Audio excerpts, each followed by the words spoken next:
Now, detonate the reality bomb!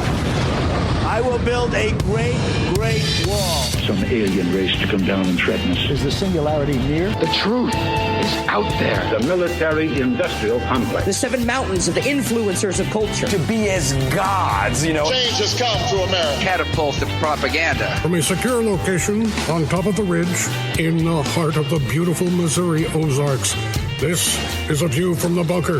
Now, here's Derek Gilbert. A highly funded yet unofficial government agency. That line sounds familiar, doesn't it? Sounds like Tommy Lee Jones from Men in Black. However, there really was such a thing, and now there's a film about it. Listen to this.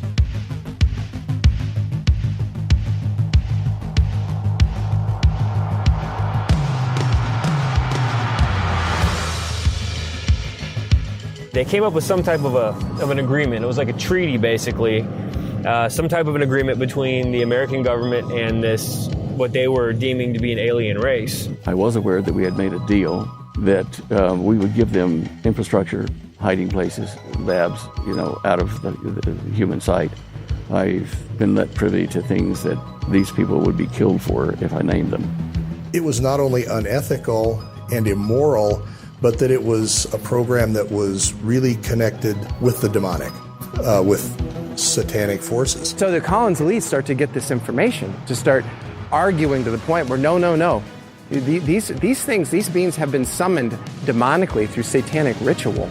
But there's not a lot of people listening. These guys, with the resources that the U.S. government has, should have known that. They had access to people who could have told them that.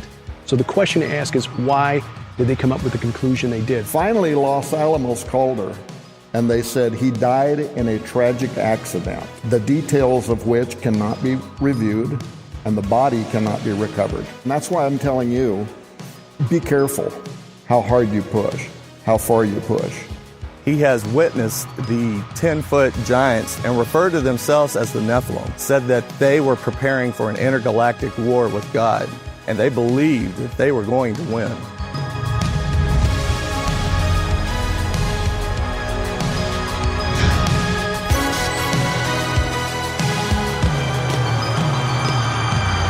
This goes back to the beginning of civilization. Higher entities have been controlling and manipulating the governments of mankind. There's no evidence that this has stopped. I realize you didn't see the video that accompanied that audio, but trust me, it's really cool. Welcome to A View from the Bunker. I'm Derek Gilbert. We're talking about a brand new documentary that deals with a shadowy, unofficial government organization that investigated the UFO phenomenon and came to some very surprising, and I would argue disturbing conclusions. Here to tell us about the new film, Higher Entities, The Lost Tapes, the men behind Fourth Watch Films and the new film, Higher Entities, Justen Faull, Wes Faull, and Chad Riley. Fellas, thanks for joining me tonight. Thanks, Derek. Derek, thank you for having us on, man. Always a pleasure. Yes, love talking with you. Well, we enjoyed the opportunity to be a part of this film. I certainly don't consider myself an expert on this subject, but there is a small piece of it that I have researched to some degree. Your film digs into a group that, and by the way, I'm going to point out here at the beginning that this film, brand new, the trailer that you just heard was premiered at the True Legends Conference in Branson, which dealt with the subject of the extraterrestrial question just a couple of weeks ago. This organization, who is it and why did you guys decide to, and Justen, I'll start with you. Why did you all decide to make them the focus of your film, Higher Entities? We're at a place in history where the mainstream is having to cover issues that they never really had to cover in my lifetime. In my lifetime, growing up, you might hear one or two news stories every once in a while, but it was always like conspiracy theory. That's the way they were pushing it.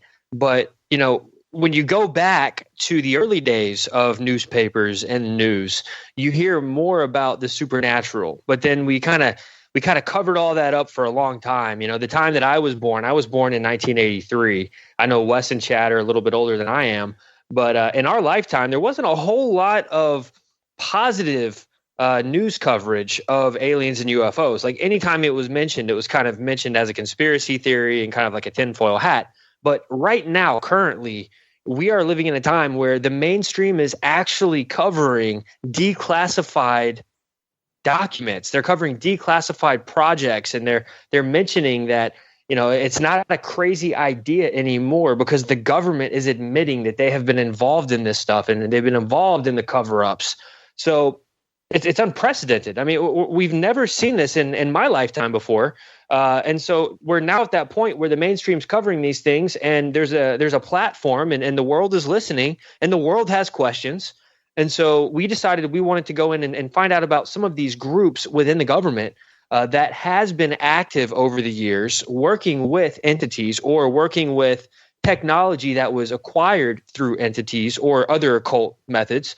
And so that's why we decided to do this. We wanted to really we want to shine light in some of the areas that are just really bizarre. But in my opinion, as bizarre as they are, they're very imperative in understanding that this is very real and that this has been going on for a very long time.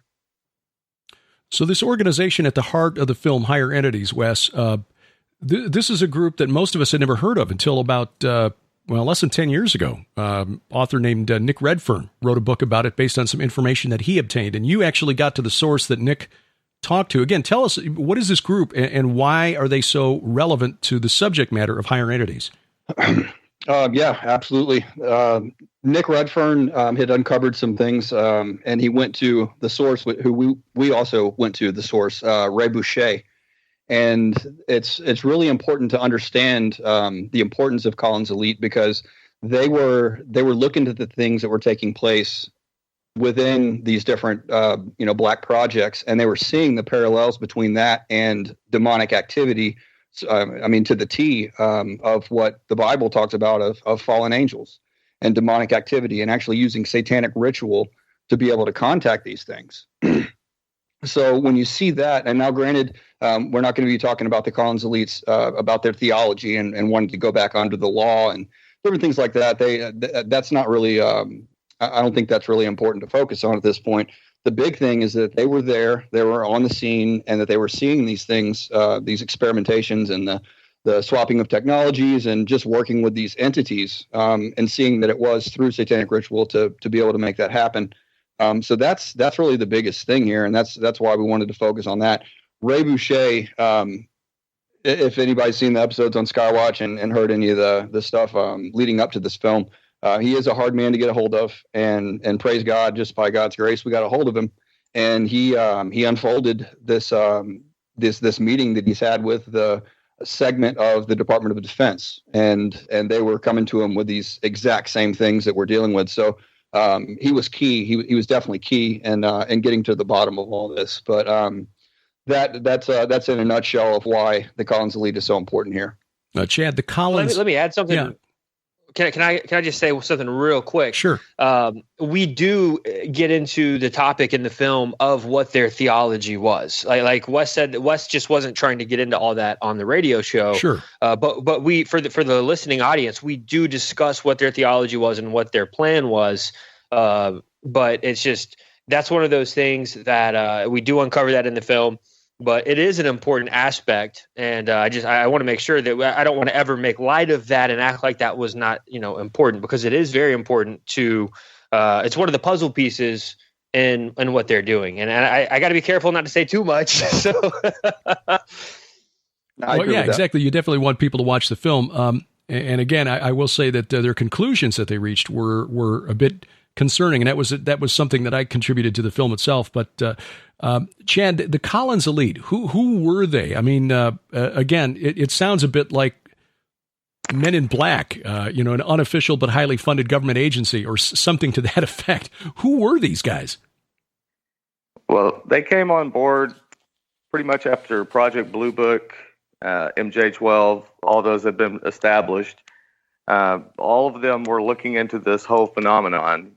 What's invading our airspace? Why are they coming in and taking over and doing things that we can't stop them from doing, like, going over nuclear silos and basically shutting everything down, or basically turning all the launch codes on, all these various incredible things. And it's like, that people are literally losing their minds, like, what is going on here?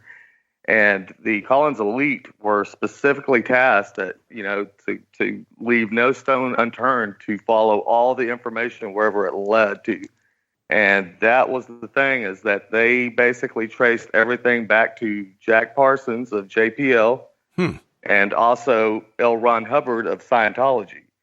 That these two men were both understudies of Aleister Crowley. They both were in Thelema.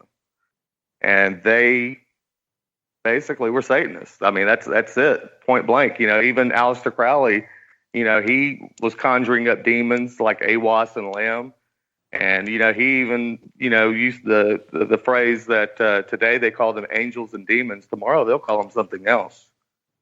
And the Collins elite basically traced everything back to these gentlemen, what they were involved in, and a ritual called the Babylon Working Ritual. That was early 1947, right? The Babylon Working Ritual took place between 1945 through 1946. Okay. The connection to 1947 was that's when they believed the Scarlet Woman, or the Whore of Babylon, rather, would be brought into the world. Yes, that's right. So the name, the Collins elite, just for people who aren't familiar with these with this entity, what does that name represent? Where did they come up with that particular designation? The Collins family. A lot of people think that it's got ties to, one of the Illuminati families. But from my research, it generally goes back to a certain town close to where some of this got spawned. It is not connected. It has nothing to do with a bloodline or a family as much as it does a geographical location.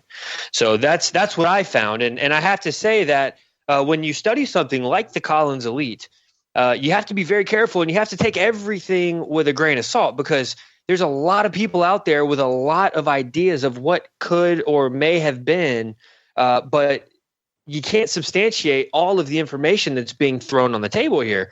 So I want to interject that just to say that my research has led me. The most plausible idea is that it's connected to the town that these people were working in originally.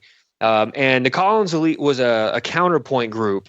What that means is that you started off with a larger group inside of the government, and out of that larger group, you had a small faction that rose up, and they began to think differently than the larger group. And so you now have these white spots popping up on a black domino. And that's what happened. And just like with a cancer, when a cancer starts to grow in a body, it starts to metastasize. And it seems that the Collins elite, they grew, and the information kind of metastasized, and people had to draw a line. They had to draw a line and say, look, are we for these things, or are we against these things? And of course, the Collins elite, they said, we've witnessed these things, we've seen the rituals, we've seen that this is dangerous. We're not supposed to communicate with these entities. They are not good. And so the Collins elite were coming out with this idea that we should have nothing to do with these things, but they were the minority. That's what's so important to grasp. They were a small group. They were the minority here. And when you're a minority in a non-existent project, as everyone who is listening could probably guess, your life is definitely at risk the second you take a change in theology from the group and the government that you're working with. Not only is your job at risk, but you're potentially a threat to their agenda. And so that's the deal about the Collins elite. They popped up as a counterpoint group. And one other thing that I think is kind of pertinent to say here, a lot of people, we watch these movies, we watch how Hollywood breaks down the aliens, and how the governments are all compartmentalized, and even the president doesn't even know about some of this stuff. Well, I've got news for people. The Collins elite were a limited access program. That means that no one in Congress even has to know about it.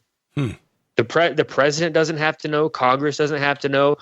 From my research, and I got this directly from Tom Horn's source, who worked up pretty high up, and I believe he worked for the Ball Aerospace Company. I believe it was the Ball Company. But he, according to the paperwork that he gave Tom Horn, and then Tom shared with us, these special access groups, these limited access programs, they call them LAPs.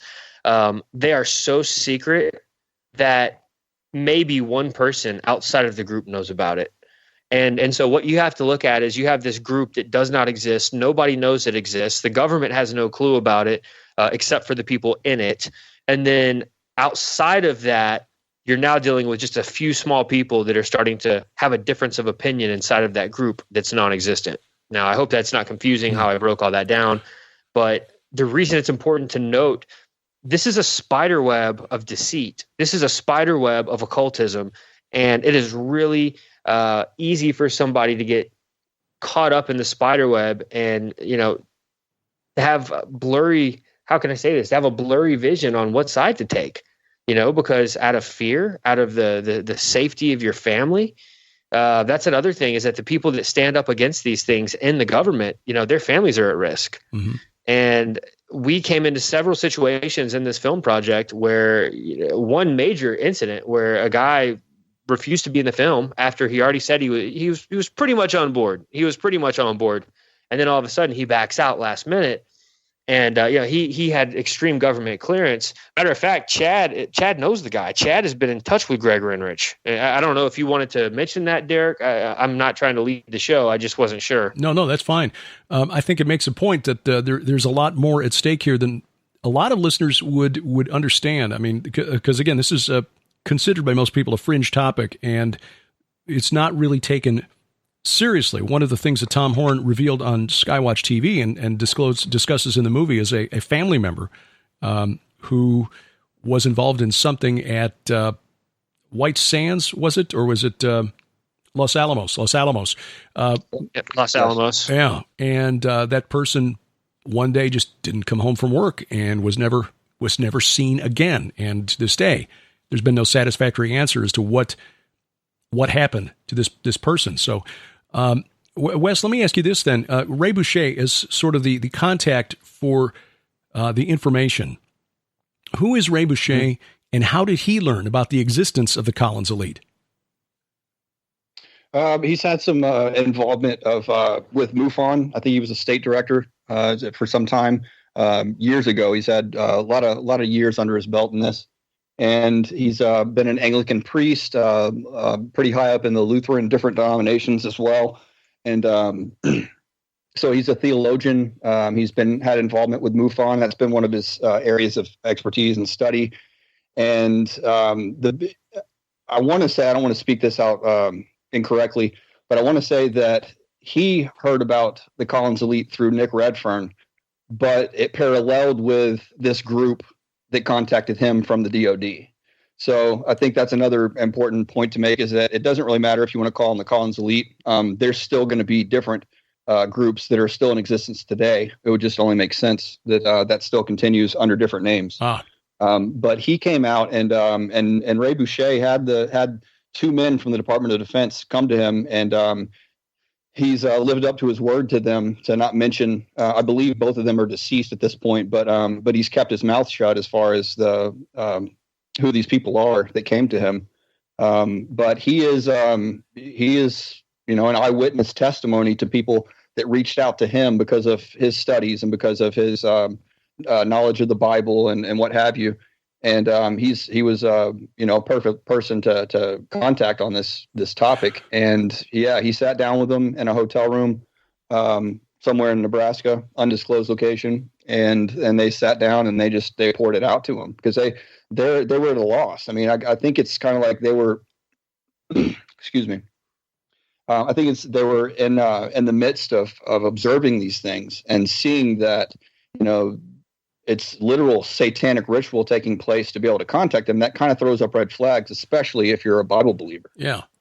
So, and it's, sorry. So just to summarize, to make sure this is clear in my mind and also the mind of listeners. So this group that was part of a larger official group investigating the UFO phenomenon became concerned by what they considered supernatural activity, perhaps, and not good, evil.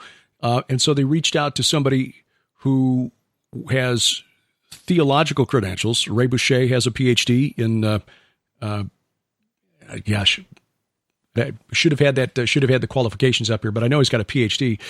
So his official title is Reverend Dr. Ray Boucher. but also an interest in the. I believe it's theology. And I'm almost positive that I know one of the areas of his expertise, according to the website, and we included his website in the film at academia.edu. Right. But he is a doctor, and I believe his doctor's in theology. I could be slightly off there, but that is definitely part of what he went to school for. So he's got a doctorate in theology. He knows his Bible, in other words, but he's also got an interest in the UFO phenomenon. And so this group, unofficially, that was trying to work behind the scenes without the knowledge of these other guys who appeared to be interested in using the technology from these entities for our own purposes, for their own purposes, perhaps, trying to find somebody who they could sound out and help them make some sense out of what was going on. Does that pretty much sum it up?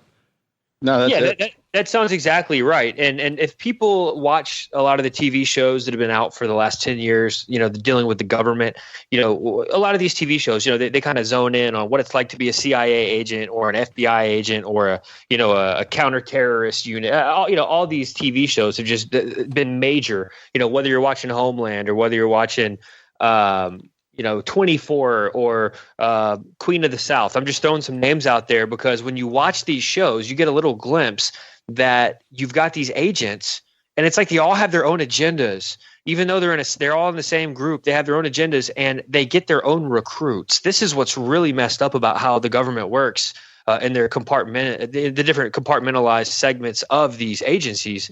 Is they have these agendas, and then each person has their own agenda, and they'll team up with people, and they'll get recruits, and they don't even tell people who their recruits are. And what happened was Ray Boucher got recruited by these two guys from the Department of Defense. I mean, this is just like right out of watching Homeland or 24 or something. I mean, he gets privately recruited. They meet with him. They consult with him privately. And they just unloaded what they had seen and experienced in their larger group. And he said that after he began to talk a little bit about this, he said that, Nick Redfern is like, well, that's probably the Collins elite. If I understand correctly, that's how that went down.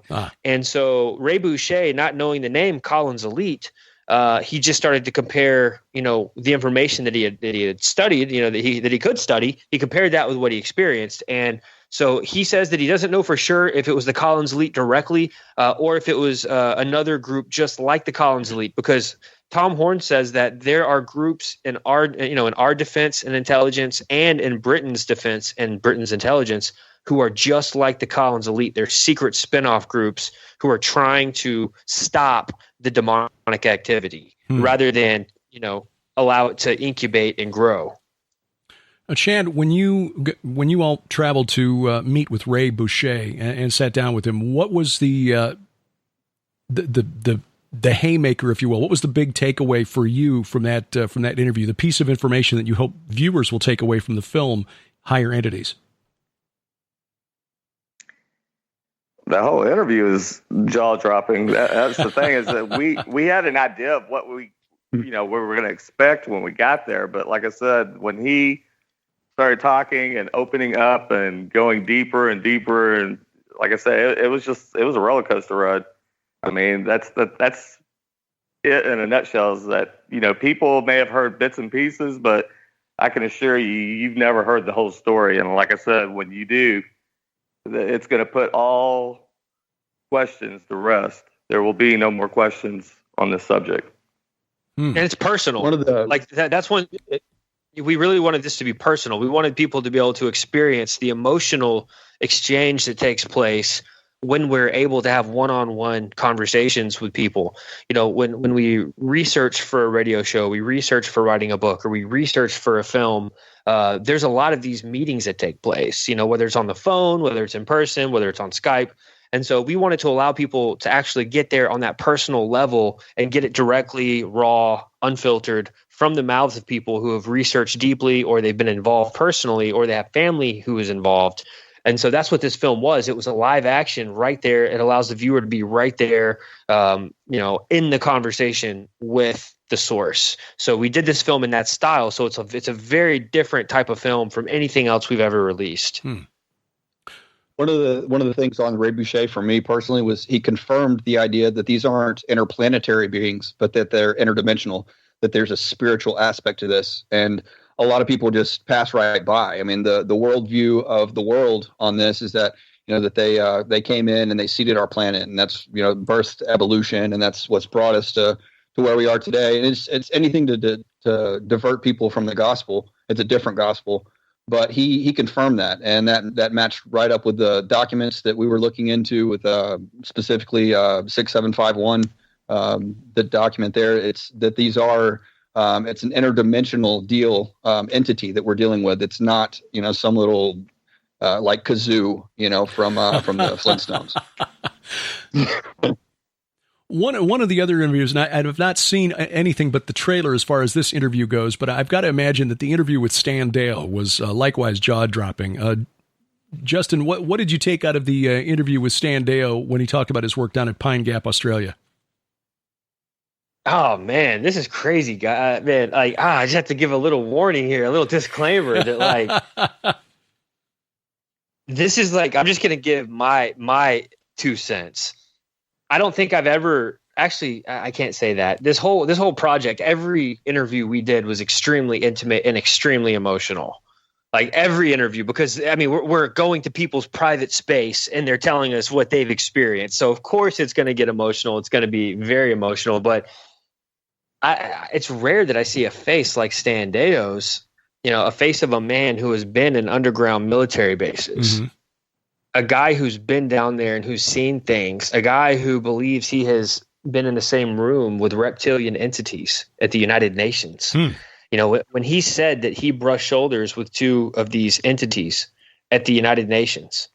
And let me just say, Tom Horn said something just really crazy about Stan Deyo.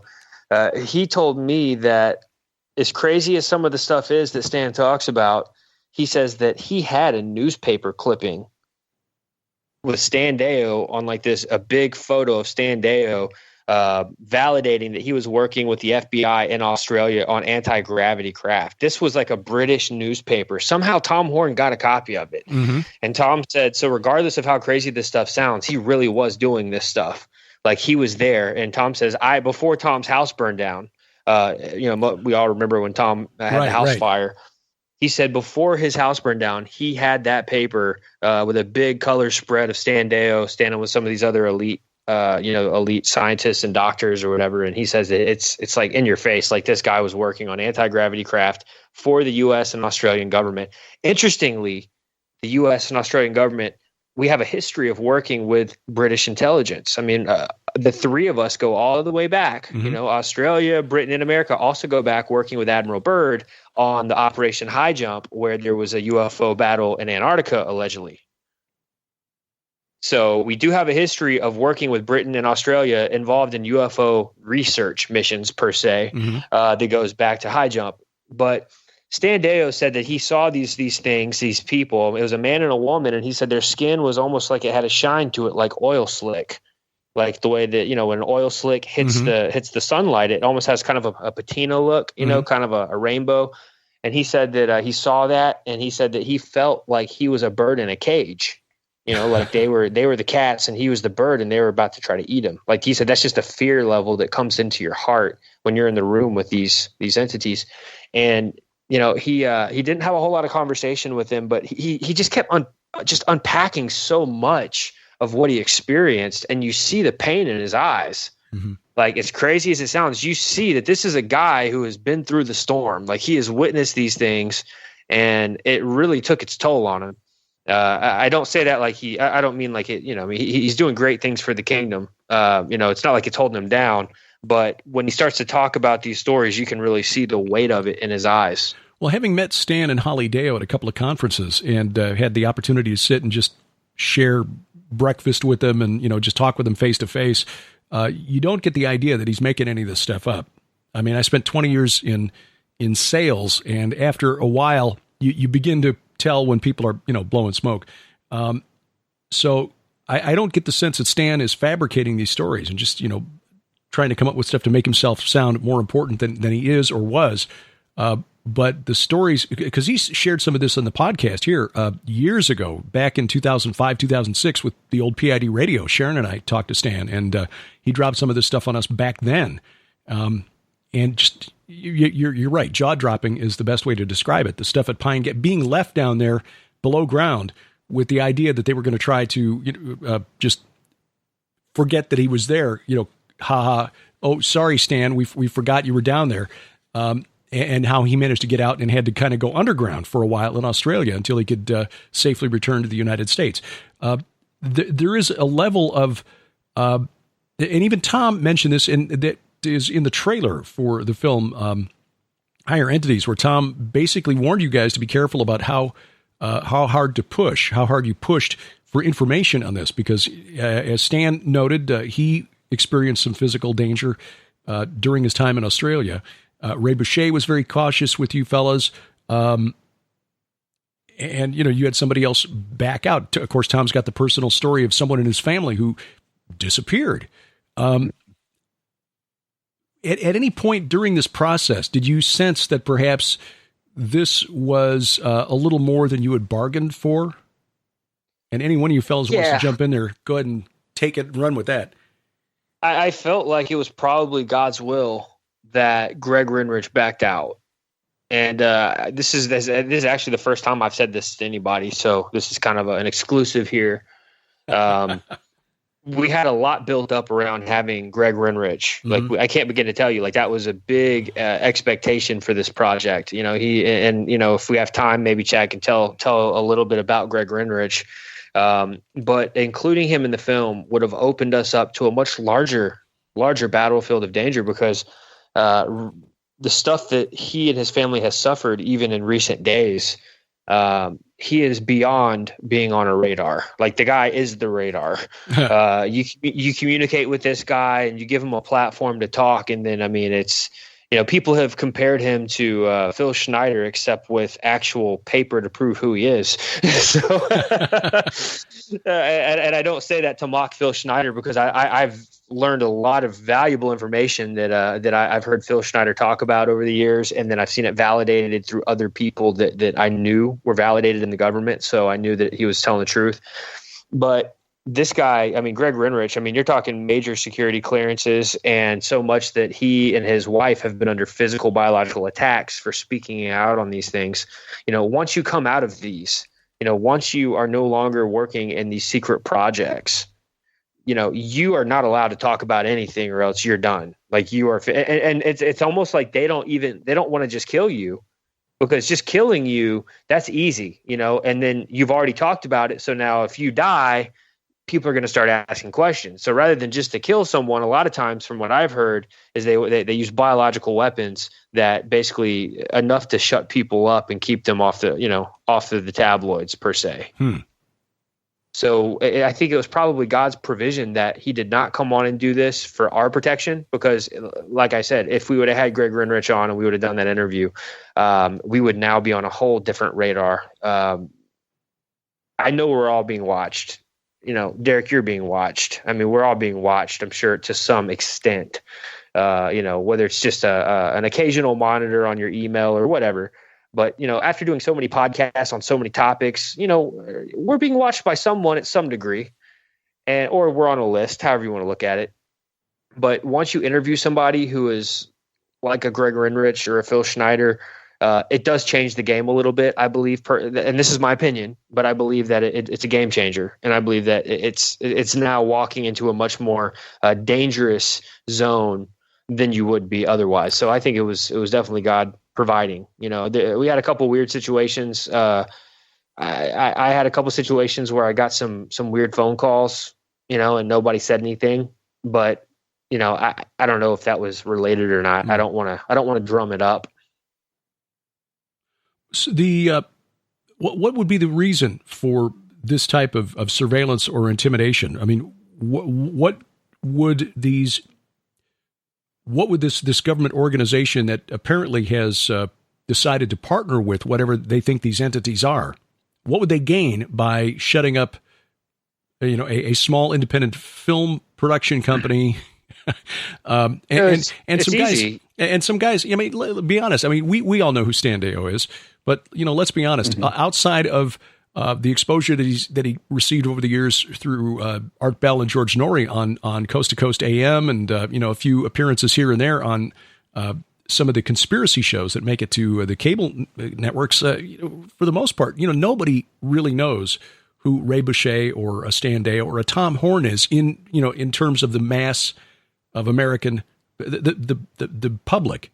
I mean, most people, for as well known as they are in our little circle of alternative Christianity, most people don't know who they are. What would they gain? What would they gain? Controlling the narrative. Like it all goes back to these powers to be. It's not that they want to keep everything secret. It's that they want to control the narrative, and they don't want it released until they want it released. And then when it is released, they want it released in words and phrases that are easier to digest. Again, they want to control the narrative on it. And so until the time is right, it's just like when a president gives a speech. Donald Trump doesn't just get up and speak from his heart. I mean, he does on Twitter. But no, like when the president, whether it's Obama, whether it's Trump, whether it's Bush or Clinton, whatever, when they get up and they give their speech, they've got professional writers who they take special note on, even the words that they use, and they use certain words that are going to create different emotions with people. And, whether it's a Christmas message, I mean, whatever, it is strategically written by a speech writing team. And then it's also got a certain degree of propaganda in it that they want to control whatever narrative they're pushing. Well, right. But let me compare this to the 9/11 story. And I bring this up because as we're recording this, just the architects and engineers for 9/11 Truth just issued a press release on a scholarly paper they hope to publish showing that based on their modeling that there is no way that World Trade Center Building 7 could have collapsed from fire. Okay, that seems logical, but the narrative will be controlled by the mainstream media, basically dismissing these guys as a bunch of cranks and kooks. If somebody were to come along and start whacking these guys, where suddenly architects and engineers who have gone public with their disagreement with the public narrative, suddenly the public would sit up and say, hey, wait a minute, maybe there's something to this. Now, I apply that to this narrative here, where you've got a theologian who's a ufologist in Nebraska, Tom Horn, who refers to himself jokingly, of course, as an old fat country preacher. And they've gone public and said some things. And as long as the general consensus among the mainstream media is, well, these guys are just, they're crazy Christians, they're fundamentalists, and everything to them that they don't understand is demonic.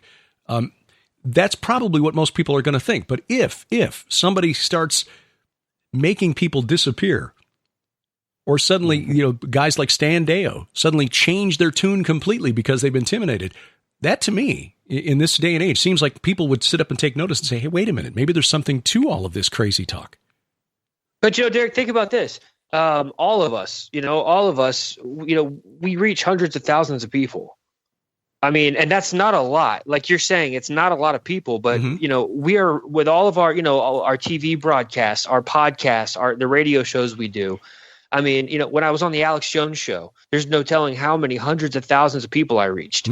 I mean, and so here's what happens. They don't know when something is going to go viral. And I think this is important to note here. There are people who are nobodies. I'm just going to make a point. You had that overweight lady who put on a Chewbacca mask and, made a little video. Do you remember that went viral? It was like an electronic Chewbacca mask or something. Vaguely.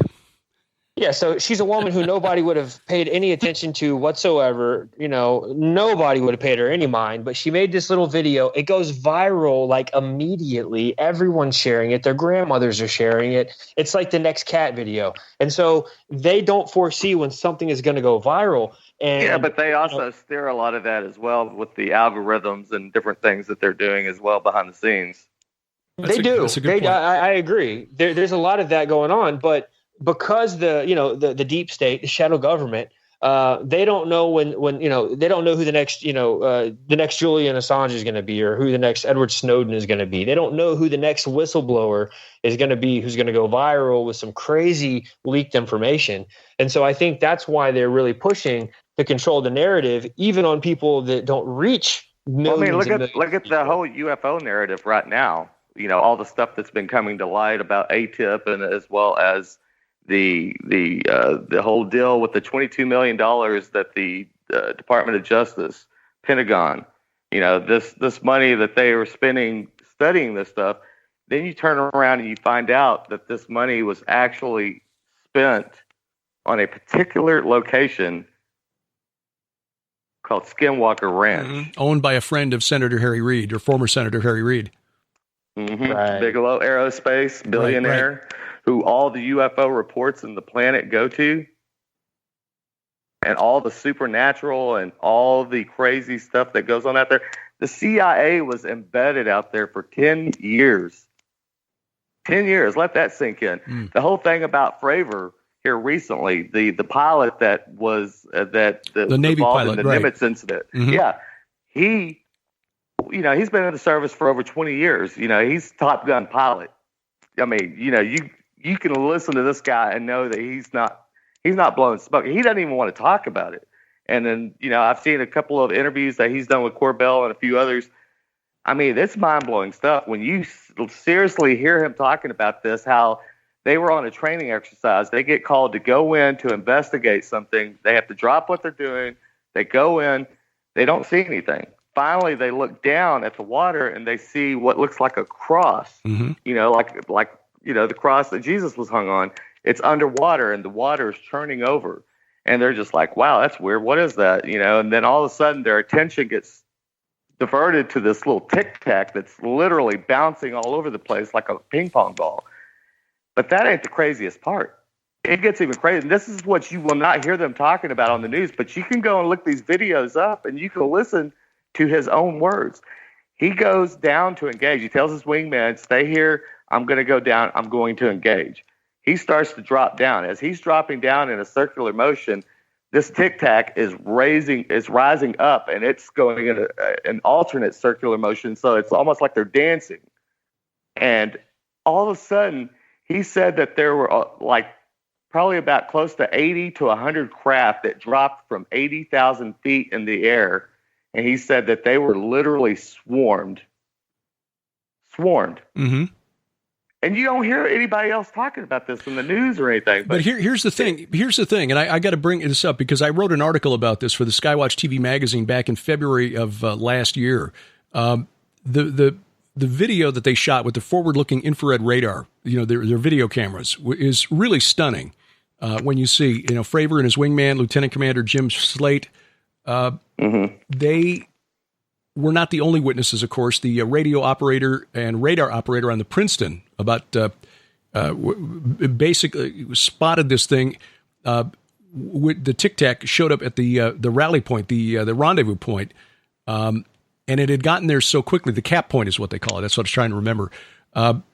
It got there in about 1 minute, which means this thing was traveling at a speed of about 3,600 miles per hour, which is about 3 times faster than the F-18 and faster than the SR-71 Blackbird, which is the fastest craft that we've got in our arsenal. But what startled me when I started researching this was that the video that went viral after it was released and the mainstream media covered it back in December of 2017 has been available on the internet since 2007. In February of 2007, that video showed up on Above Top Secret. So the question is, if the video has been available on the internet in the wild for 10 years, why is it suddenly big news now at the end of 2017? And why is the media still beating this drum?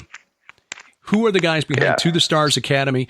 And this gets back to controlling the narrative. And I guess the question that I should have asked is, what narrative are they trying to promote? Or what are they trying to prepare people for? Exactly. Where is this leading? Because clearly this Nimitz incident was not a secret. People who've been researching deep into the UFO community knew about the Nimitz incident for 10 years. That's not even the only one. And in fact, the weeks leading up to that whole incident, they had been seeing these things on radar, in gigantic clusters, and they seen them dropping from, Earth orbit all the way down to like 20,000 feet. Right. And, this went on for weeks. And then they would disappear and they'd stop. And then all of a sudden they'd start up again. Right. But again, none of this information was secret. It was not secret at the time it was finally published by the New York Times in December of 2017.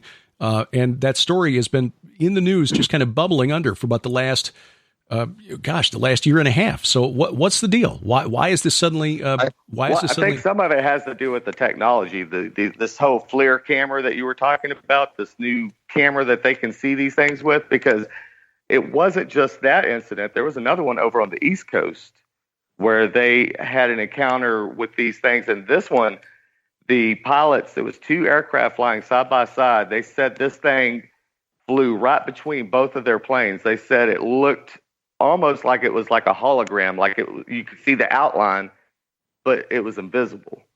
They said it was like a sphere with a cube inside. They said that thing had to have been going close to about 4,000 miles an hour. And I mean, it totally threw them all. I think we're still we're in a sweet spot right now. So if you go back to the Babylon working ritual, they broke a hole through space-time. And there's been so much, the 47. There's been so many different appearances of UFOs and Roswell and you name it since then. But something took place back then, and what they do immediately is they go ahead and start to whitewash, and they, it'll come out in newspapers and television shows comedically. You've got go back to I Love Lucy. Black and white days, and they were dressing up. There's an episode of them dressing up, with antennas on their heads. And then you got the honeymooners, you got the Flintstones, and then you fast forward to the 80s, 90s, you got Mars Attacks. And so they paint it in this idea of it's just you're crazy if you believe it. And so it gives them a little bit more strength. And going back to what Justin said of controlling the narrative, but you have to deal with that for a certain period of time, and that allows people to, their minds to run wild. But what we're dealing with now is that we're seeing more of the military, such as the Nimitz and these different examples you guys are dropping.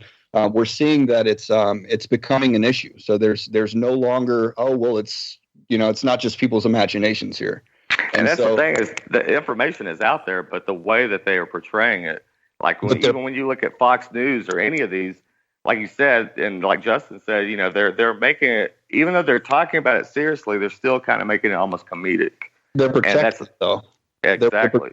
They're protecting it, and they are getting ready. With the Ancient Aliens, that came in and went wild. People still talk about that show, and I don't even know if it's still on air. I saw a couple episodes, but regardless, it's giving a different version of the story. So it's not a matter of us talking about the story. It's a matter of what is our take on the story. And with us having a biblical worldview and a basis to view all these things through, we see that this is lining up with the end times. They're going to be bringing a different gospel. They're going to be preparing the way for the Antichrist to come in. And so I think we're still at a grace period, if you want to put it in those terms, where they haven't come out with that official response. And I know they've got it waiting on the wings. I mean, I think that's what they're preparing society for. We're past the point. We've got something. World worlds. We've got something kind of interesting. Another element that we've not mentioned here, and I think this is all strategic too. This is another element because when you try to bring a narrative to a society, to a culture, to a world, you have to consider the way they use the news media. You've got Fox, you got CNN, you got MSNBC, C-SPAN. They're creating whatever flavor of news. They've got to have a flavor for every demographic, basically. And so just like with that, just how they control the news, they also have to do something to control this narrative, and they've got to have different angles of attack. And so what we're seeing now is it's unbelievable, but we are now seeing the academia joining conversation with this. And I just want to point out, we had mentioned this to you, Derek, at Skywatch. We did not actually cover this in any of our programs at Skywatch, but the Washington Post, they covered a story. I'm just going to give you the headline. Harvard's top astronomer. Okay, this is not some tinfoil hat wearing, crystal meth smoker. This is, this is. I'm sorry if that was rude, but we're dealing with Harvard's top astronomer. We're not dealing with just a regular, he's not just some regular Harvard astronomer, but he's the top. And he says that there is an alien ship that may be among us, and he doesn't care what his colleagues think. This is right from the Washington Post, and that was a quote. And we're dealing with a guy by the name of Avi Loeb. I may be saying his last name slightly wrong, but it's Avi, A-V-I, and his last name is L-O-E-B. And if you Google Avi Loeb, Harvard's astronomer alien, you just Google that, you'll find the article from Washington Post. And he's saying that he believes that there's an alien craft here among us. Now, I would go a step further and say there's probably a whole lot of them among us, because I believe in the hollow earth connection, that there are things going on in the earth. There are things being stored inside the earth in these open places. We know that there's the bottomless pit. And it's interesting that we did Higher Entities when we did, because Hollow Earth Chronicles, episode 1, it really kind of set some good groundwork to lead us into Belly of the Beast and then to lead us into Higher Entities. So the timing of everything couldn't be better, though. Justin, also take into account that a vast majority of the UFO abductions, the story or the people say that they are taken underground or down into the water under the ocean. Exactly. Elliot Marzulli said that these ships, there's a lot of ships on record that are spotted flying to the water and then just disappearing in the water or coming up out of the water. And we don't just have, personal stories from California. We also have a family story that Joseph Riverwind gave us from his dad in Puerto Rico. And he saw this thing do exactly what we've been hearing from our California friends. These things, they'll fly, they'll do something crazy in the air, they hit the water and you'll never see it again, or it'll come up from the water. I mean, it's unbelievable. There's no telling where these things are. We know there's a lot of man-made ships, and I think it's even the U.S. Navy is logging these things and keeping track of them. They call them fast walkers or something like that, where they said that these things are doing incredible speeds, like 140 knots or something incredible. Things that nothing that we could build, probably even for the next 15 or 20 years could actually accomplish. There's a lot here, and I know we only scratched the surface of it, and we've not really even dug into what the subject of the movie is, but in order to keep this interview to a manageable length, I try to keep these to an hour or less. Let's go around the room here once and sum up, and start with you, Chad. What do you hope viewers take away from watching Higher Entities? I hope that they take away from this that this battle has been going on since the very beginning, and that we all play a role in it, and that all we have to do is put all of our faith in Jesus Christ, that he is coming back and that he is going to right all the wrongs. Wes, what do you hope that viewers will take away from watching the film? I'll say amen to what Chad just said.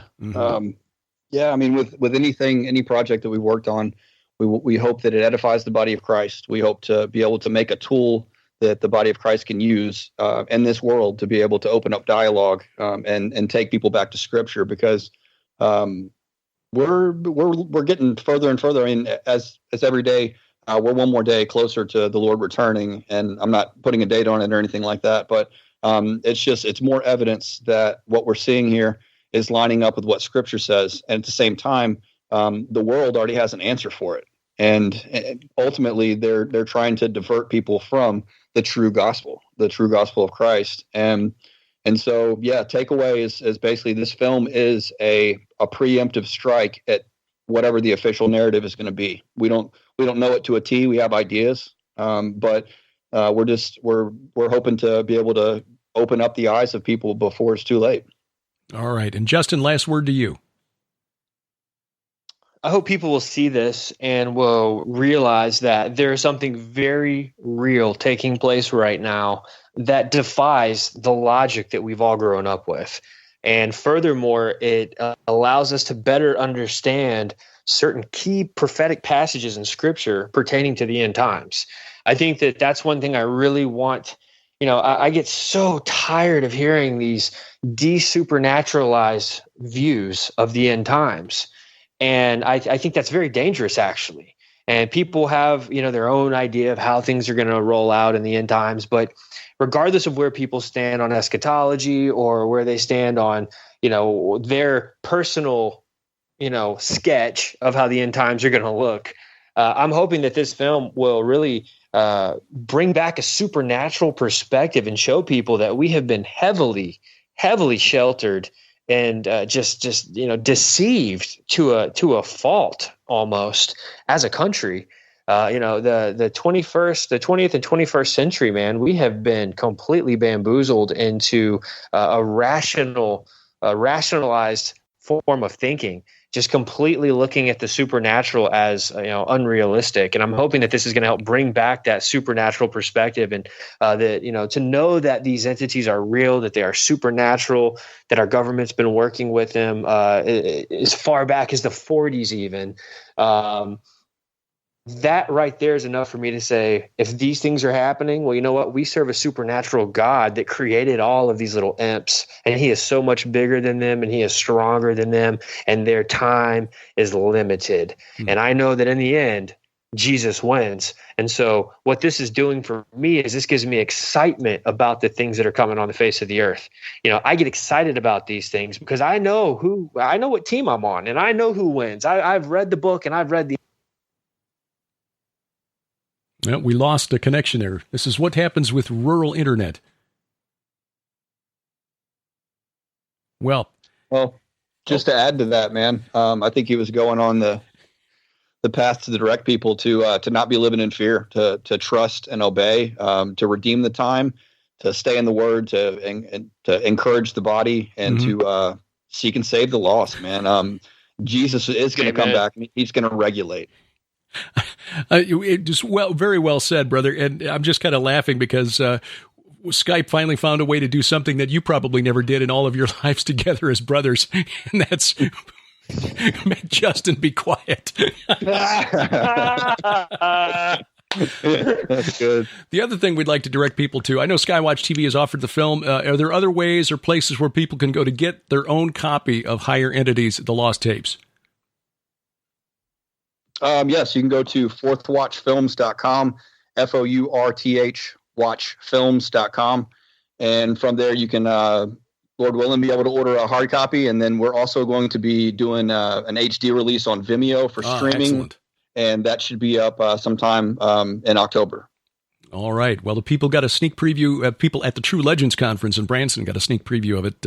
Seeing it in HD, very cool. But having a DVD copy to access and maybe to have available if and when the internet ever becomes less available, like, just now, that's a good thing as well, and something to share with friends who may not yet be on board with the idea that this is a spiritual or supernatural phenomenon, more than a physical phenomenon.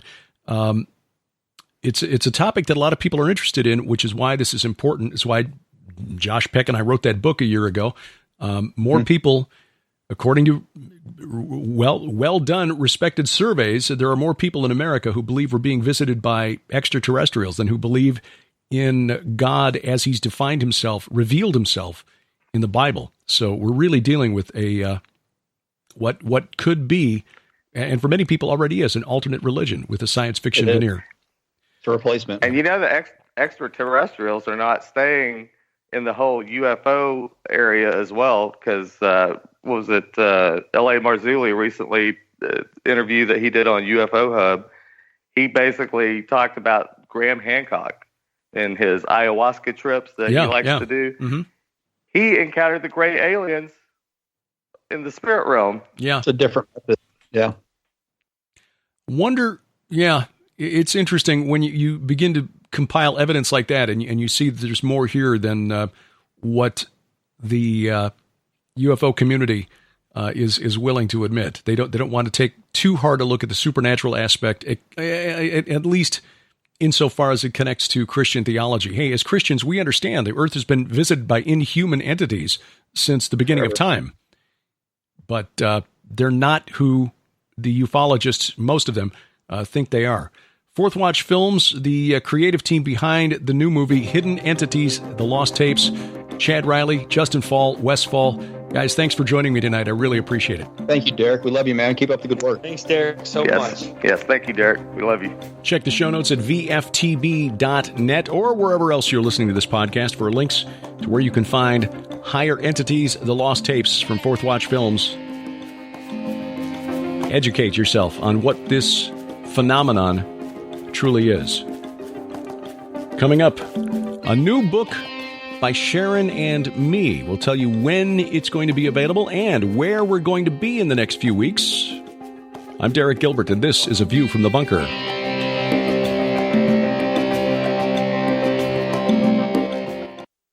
Are you ready for the best deals anywhere on Jonathan Cahn's new works? Now, while supplies last, when you purchase New York Times best-selling author Rabbi Jonathan Cahn's brand new book, The Oracle from SkyWatch TV, you'll receive an unprecedented opportunity to save big. SkyWatch TV is proud to announce 2 new collections, the Oracle Collection or the Oracle Collection Expanded with Uncensored DVD Album. In Jonathan Cahn's newest masterpiece, you'll embark on an epic journey to the man known as the Oracle. You will learn about the lost city, angelic guides, the man in the black robe, and the awakening of a dragon. These Jubilean mysteries revealed, and so much more. But that's not all. While supplies last, you'll also receive absolutely free Jonathan Cahn's The Mystery of the Shemitah and the Paradigm, which by themselves hold a retail value of $40.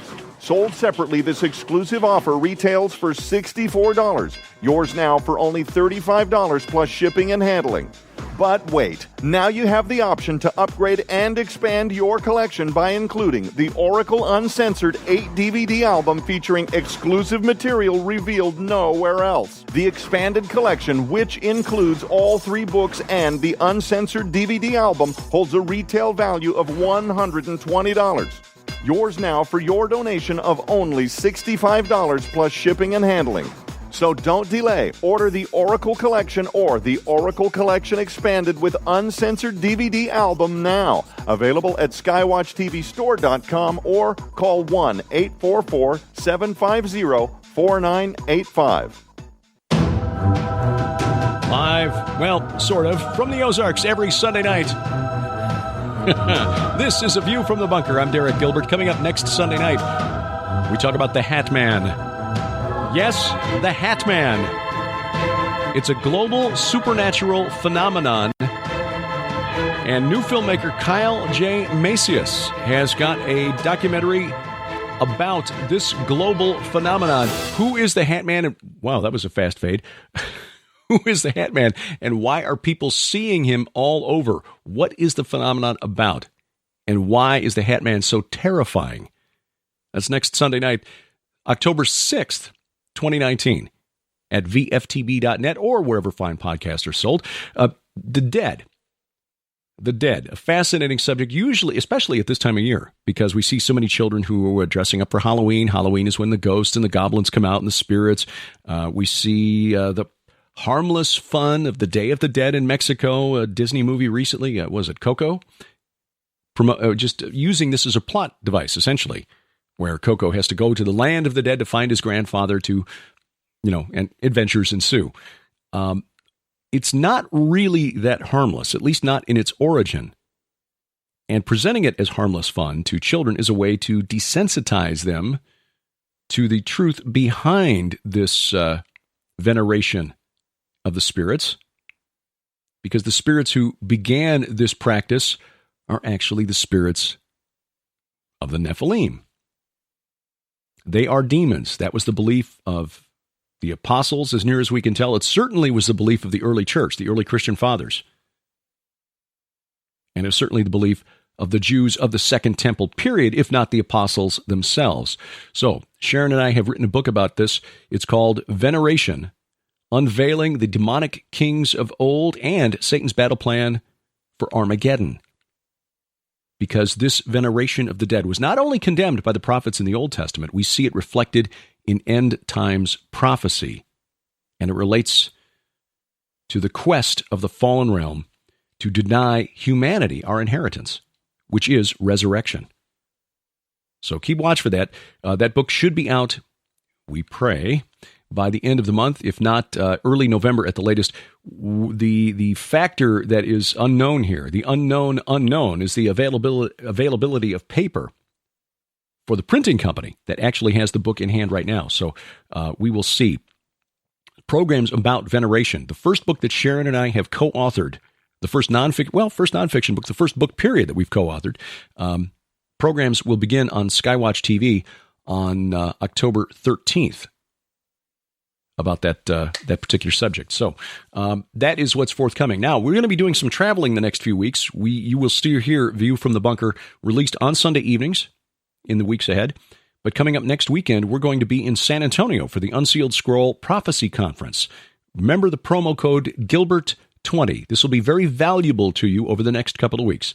The Unsealed Scroll Prophecy Conference, October 4th through 6th at the Grand Hyatt in San Antonio. We're honored to be featured speakers at this conference alongside Rabbi Jonathan Cahn, L.A. Marzulli, Pastor Carl Gallups, Messianic Rabbi Zev Porat, prophecy expert Bill Salas, Ryan Pitterson, author of Judgment of the Nephilim, Jim Barfield, director of the Copper Scroll Project, Paul McGuire, who I had the blessing to hear preach several times this past weekend at the Look He Is Coming with the Clouds Prophecy Conference in Sanger, California. On Sunday morning, Paul got on a roll, and he preached for 2 hours, and nobody complained.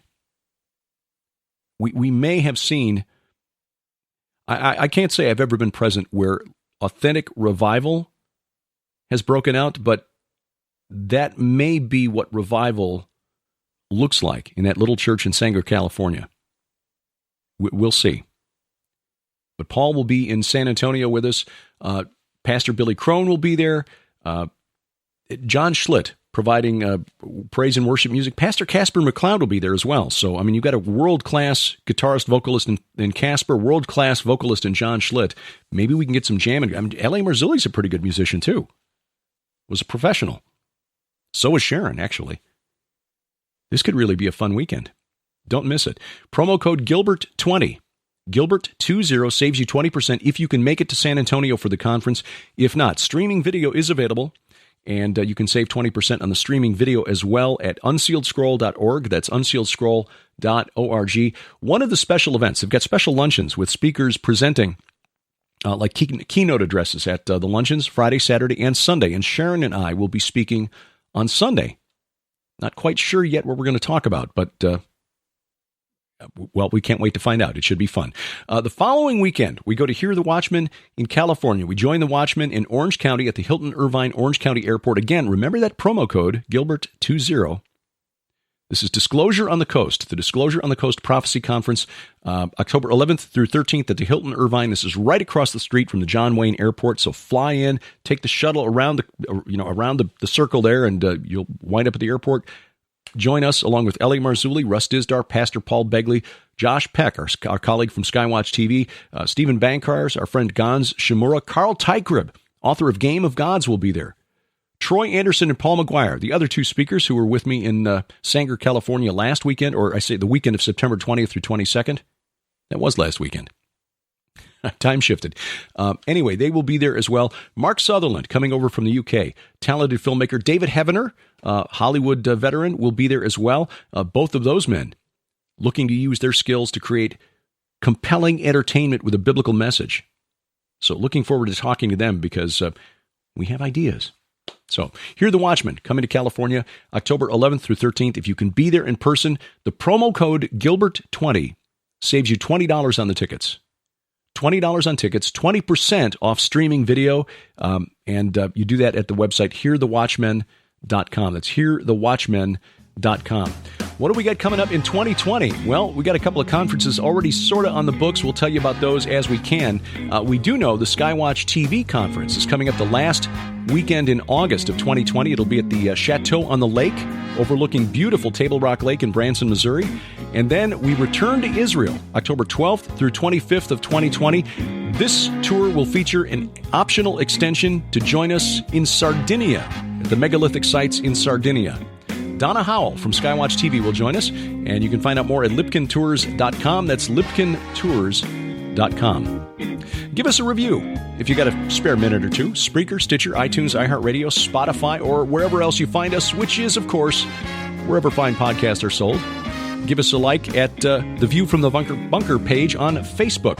View from the Bunker is a production of Gilbert House, released under Creative Commons Attribution Non-Commercial No Derivatives 4.0 International License. Our opening theme is Iron Bacon by Kevin MacLeod. His website is www.incompetech.com. Our announcer is D.C. Good. Next week on this program, Kyle J. Macias, filmmaker, documentary, The Hat Man. Don't miss it. That'll be up on the web at VFTB.net, October 6th, 2019. Remember, we wrestle not against flesh and blood. I'm Derek Gilbert, and this is A View from the Bunker.